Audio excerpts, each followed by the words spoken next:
Sahabat-sahabat dimakan Allah, dalam satu hadis riwayat Imam Ahmad yang riwayatnya sahih, disebutkan bahwa para nabi, para syuhada itu iri, yaghbit, ada ghibtah terhadap sekelompok orang yang bergerak seperti cahaya. Lalu disampaikan bahwa mereka adalah al-mutahabbuna fiyya. Kata Allah Ta'ala, mereka adalah orang-orang yang larut dalam mencintaiku. Maka para ulama kita kemudian mengejar, mencari, siapakah orang-orang ini?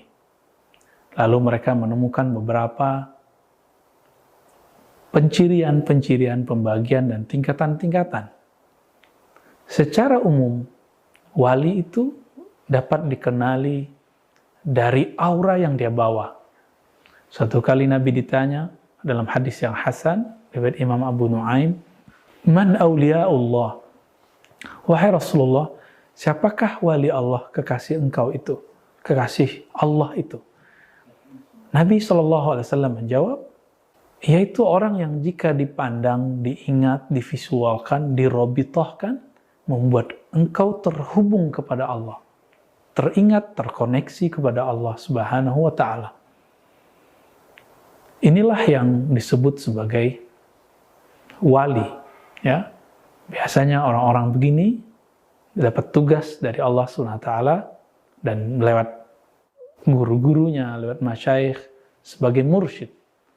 Mursyid artinya mentor rohani, mentor kolbu yang dapat membimbing kolbu kita untuk mengenal Allah Subhanahu wa Ta'ala. Lalu banyak pertanyaan muncul. Dari mana muncul istilah kutub, al-ghaus, kemudian juga ada abdal, budala, dan istilah-istilah yang lain.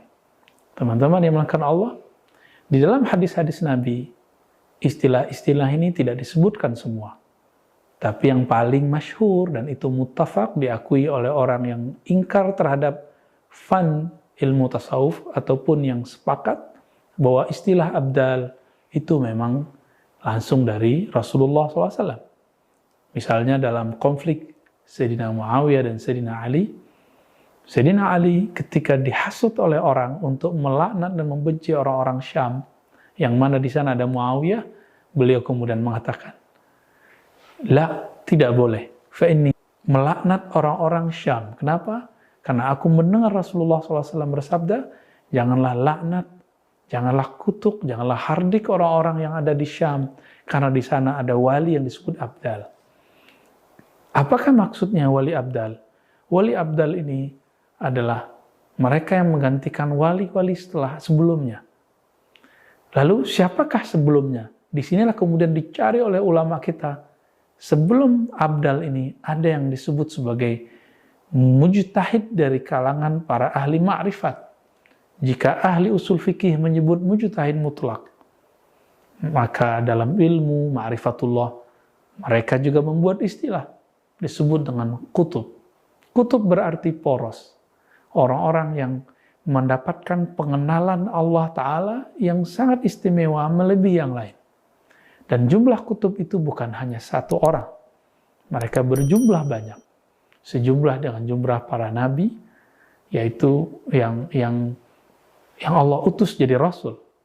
313 rasul, maka jumlah kutub juga 313.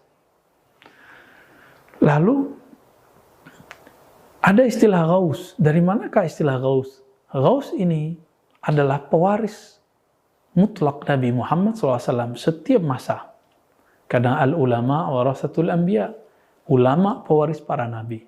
Tidak disebutkan di situ pewaris para rasul, tapi lebih spesial pewaris para nabi.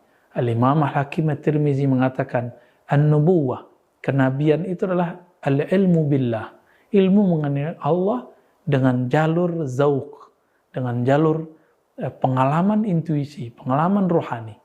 Bukan hanya dengan teorisasi, pembacaan kitab-kitab. Tidak hanya dengan itu.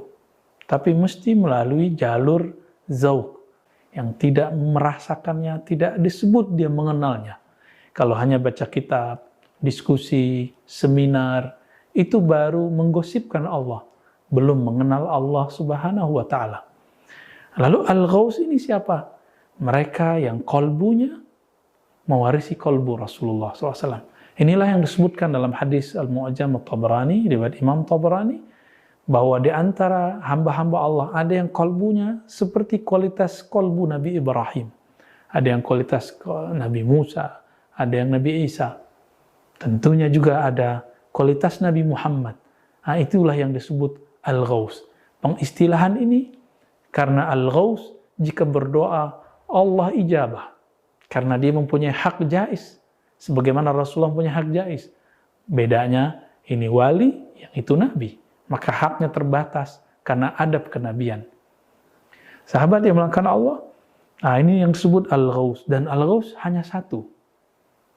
Maka nanti di akhir zaman, mungkin sudah waktunya mendekat ke masa-masa kita hari ini, Al-Ghaus ini akan menjadi salah satu pangkatnya Al-Imam Al-Mahdi. Dan kita sepakat semua bahwa Al-Imam Al-Mahdi itu pasti datang, pasti hadir, karena hadis-hadisnya sangat banyak sekali. Al-Imam As-Suyuti menggabungkan dalam kitabnya Al-Urf Al-Wardi fi Akhbar Al-Mahdi. Lebih kurang begitu judulnya. Beliau menyebutkan hampir 200 hadis riwayat mengenai Imam Mahdi. Dan pangkat rohani beliau, kewalian beliau adalah Al-Ghaus. Karena tidak ada lagi nabi setelah Nabi Muhammad, maka wali-wali tetap saja pangkatnya di bawah seorang nabi. Sahabat-sahabat yang dimuliakan Allah, jadi simpulan sederhananya, apakah tingkat-tingkat para wali? Tingkat para wali mewarisi tingkat para nabi. Jika ada nabi 124.000, maka wali 124.000. Dari wali-wali tersebut ada yang menjadi kutub 313, sebagaimana Rasul 313. Ada yang menjadi pemegang Al-Ghaus sebanyak 25, karena nabi yang wajib kita kenal 25. Begitu juga yang lebih spesial lagi, ada 4, ada 5, yaitu Ulul Azmi. Maka nanti juga akan ada wali yang akan membersamai wali-wali Ghaus. Sebanyak hal yang sama. Semoga Allah memudahkan kita untuk berguru kepada mereka, ngambil berkah ilmu mereka, dan mendapatkan doa-doa mereka.